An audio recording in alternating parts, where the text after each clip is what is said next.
English kingdom YouTube চ্যানেলের আজকের এই প্রথম ভিডিওতে এবং বাংলা থেকে কিভাবে ইংরেজিতে অনুবাদ করতে হয় তার প্রথম ক্লাসে তোমাদের সকলকে গ্র্যান্ড ওয়েলকাম। এই ক্লাসে আমরা যেটা জানবো সেটি হচ্ছে বাংলা থেকে ইংরেজিতে কিভাবে খুব সহজ অনুবাদ করতে হয় এবং এই অনুবাদ করার সময় আমাদেরকে কোন কোন গুরুত্বপূর্ণ বিষয়কে অবশ্যই মাথায় রাখা উচিত যাতে করে ট্রান্সলেশনটা ভুল না হয় এবং আমরা ট্রান্সলেশনে অনেক বেশি পটু হতে পারি, দক্ষ হতে পারি। তো চলো ভেঙে ভেঙে এবার দেখা যাক। তো প্রথম বাক্যে যেটা বলা হয়েছে সেটা কি? শিক্ষার গুরুত্ব অপরিসীম।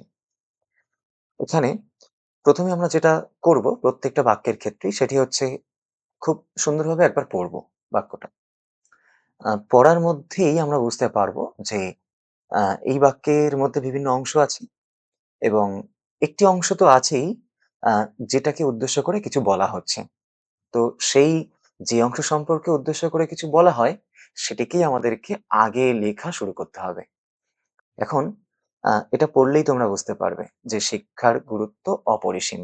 অর্থাৎ শিক্ষার গুরুত্ব সম্পর্কেই বলা হচ্ছে এবং আছে এখানে ২ টি অংশ। শিক্ষার গুরুত্ব, অপরিসীম। আমরা তাহলে কোনটিকে আগে লিখব? শিক্ষার গুরুত্বকে। শিক্ষার গুরুত্ব। হুম।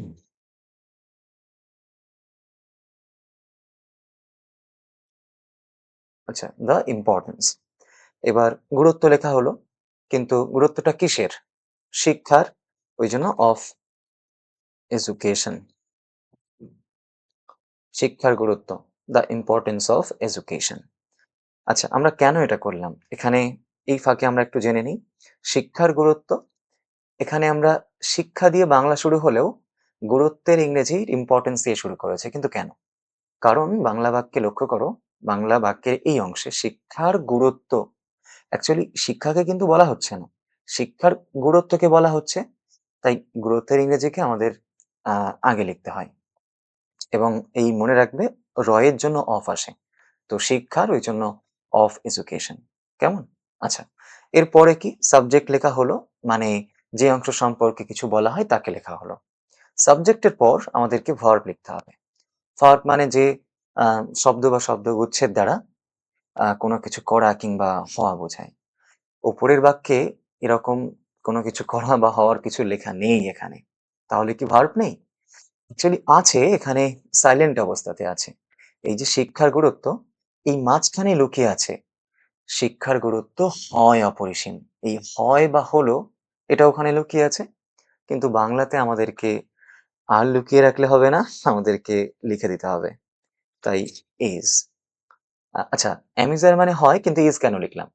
আসলে এখানে দ্য ইম্পর্টেন্স অফ এডুকেশন এই কথাটি একটি বিষয়কে ইঙ্গিত করছে। তাই আমরা is লিখেছি। একের বেশি হলে আমরা তখন আর লিখতাম। আর am তো আরেকজন, এটা তোমরা জানোই। যাই হোক, তাহলে ভার্ব হল, এর পরের অংশ পড়ে আছে অপরিসীম। অপরিসীম কথার অর্থ কি? অপরিসীম মানে অনেক বেশি, আমরা করে দিতে পারি ইমেন্স। আচ্ছা, এটা হয়ে গেল। পরের বাক্য লক্ষ্য করো। আচ্ছা, একবার পড়ে নিই। শিক্ষার গুরুত্ব অপরিসীম, the importance of education is immense. কেমন? আচ্ছা, পরেরটা। শিক্ষা মানুষকে জ্ঞানী ও সচেতন করে তোলে। শিক্ষা এটি একটি অংশ, মানুষকে এটি একটি অংশ, জ্ঞানী ও সচেতন মানে কেমন করে তোলে সেটা একটি অংশ, এবং করে তোলে একটি কাজ প্রকাশ করছে এটি আরেকটি অংশ। আমরা লিখবো কাকে? আমরা সাবজেক্টকে আগে লিখবো। যে অংশ সম্পর্কে বলা হচ্ছে বা উদ্দেশ্য করে বলা হচ্ছে, এখানে শিক্ষা সম্পর্কেই বলা হচ্ছে। তাই আমরা এখানে লিখে দেব এডুকেশন। এরপর কি? ভার্ব।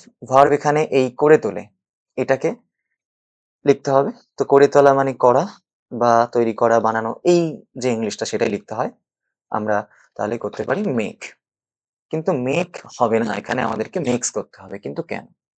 আসলে করে তোলে, খায়, যায়, পড়ে, লেখে, আহ, এই যে ধরনের সেন্স, এই সেন্সকে ইংলিশে প্রেজেন্ট ইনডিফিনিট টেন্স দিয়ে ইংরেজি করতে হয়। আর সেটাই এখানে করা হয়েছে, যে করে তোলে বলা হয়েছে। আর এই প্রেজেন্ট ইনডিফিনিট টেন্সে তোমরা জানো যে থার্ড পারসন সিঙ্গুলার নাম্বার হলে, অর্থাৎ যদি কোনো কিছু আমি, আমরা, তুমি, তোমরা ছাড়া কোনো কিছু হয় এবং সেটা একটি হয়, সেক্ষেত্রে আমাদেরকে এস কিংবা ইএস অ্যাড করতে হয় ভার্বের সঙ্গে। তাই আমরা এখানে দেখো মেককে মিক্স করেছি। এরপরে কি ভার্ব হলো অবজেক্ট, মানে কি আর কাকে দিয়ে প্রশ্ন করব। তো কি করে বা কাকে করে এই ব্যাপারটা। তো এখানে কাকে, মানুষ, এই মানুষকে আমরা আগে লিখবো।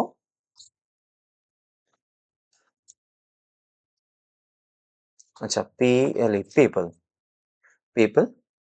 আর পড়ে আছে যেটা এই অংশ, জ্ঞানী ও সচেতন। জ্ঞানীর জন্য আমরা করব কি নলেজেবল।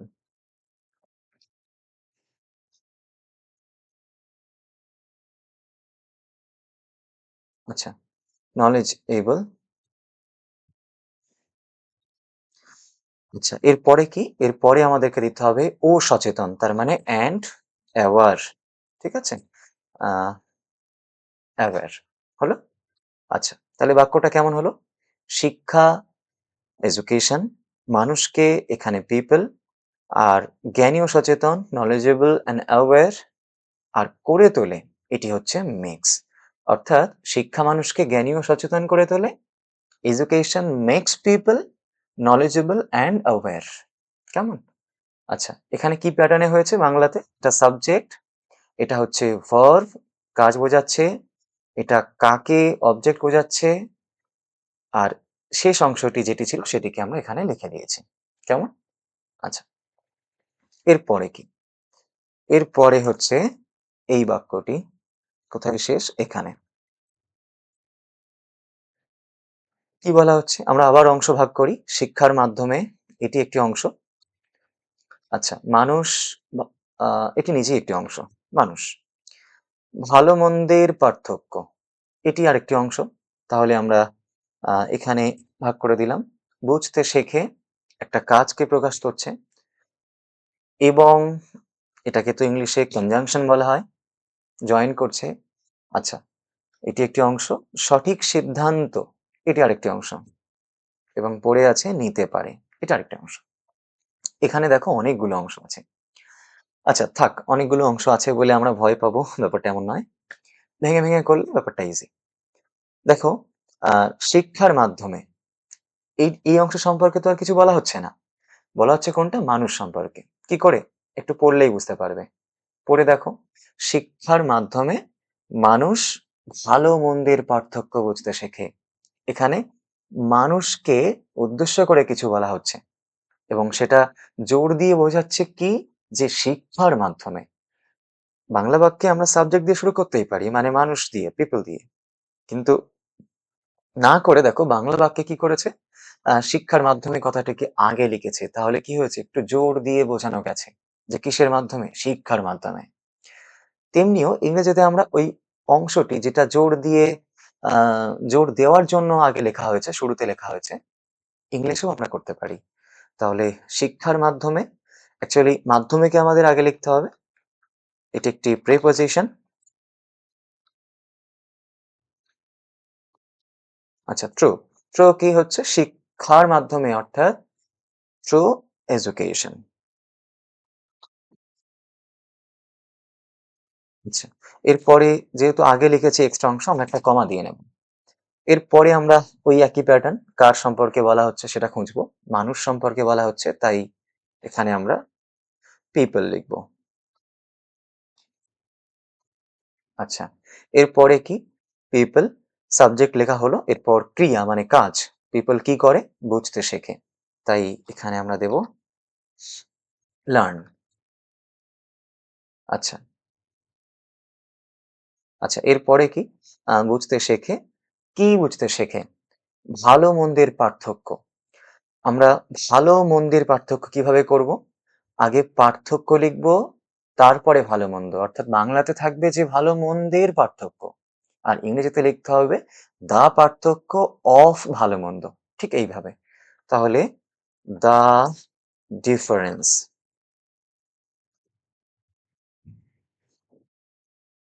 দা ডিফারেন্স। এরপরে কি? ভালো মন্দ। আমরা একটা জিনিস লক্ষ্য করো, আমরা the difference of bad and good এভাবে না করে এভাবে করতে পারি। ভালো আর মন্দ দুটোকে আলাদা করে দুটোর মধ্যে যেহেতু বোঝানো হচ্ছে, তাই বিটুইন দিতে পারি। দুটোর মধ্যে বোঝাতে গেলে আমরা between দিয়ে থাকি। তাই between. between কি সেই দুটো জিনিস? একটা হচ্ছে good আরেকটা হচ্ছে bad. আচ্ছা, আরেকটা হচ্ছে bad. আর কি আছে এরপরে? এরপরে হচ্ছে এই অংশটি এবং সঠিক সিদ্ধান্ত নিতে পারে এবং এর জন্য and সঠিক সিদ্ধান্ত নিতে পারে। কাকে আগে লিখব? সঠিক সিদ্ধান্ত নাকি নিতে পারে? নিতে পারে। কারণ সাবজেক্ট তো এখানে এই অংশে নেই। কারণ সাবজেক্টটা ওই মানুষকেই বোঝানো হচ্ছে। তাই আর লেখা হয়নি। আর সাবজেক্টের পর ভার্বের জায়গা। তাই এখানে সঠিক সিদ্ধান্ত তো আর কোনো কাজ নয়, নিতে পারা কাজ। তাই নিতে পারার ইংরেজি আমাদের আগে দিতে হবে। তারপর সঠিক সিদ্ধান্ত। নিতে পারে মানে টেক করে। টেক করা মানে নেওয়া। আর কি নিতে পারে? সঠিক সিদ্ধান্ত। সঠিক সিদ্ধান্ত। তাহলে রাইট সিদ্ধান্ত মানে ডিসিশন। আচ্ছা, সঠিক সিদ্ধান্ত, রাইট ডিসিশন। তাহলে বাক্যটা কেমন হলো? শিক্ষার মাধ্যমে ট্রু এডুকেশন। মানুষ ভালো মন্দের পার্থক্য বুঝতে শেখে। People learn the difference between good and bad. ঠিক আছে? এরপরে বলা হচ্ছে এবং অ্যান্ড এরপরে বলা হচ্ছে সঠিক সিদ্ধান্ত নিতে পারে। Take right decision. কেমন? আচ্ছা,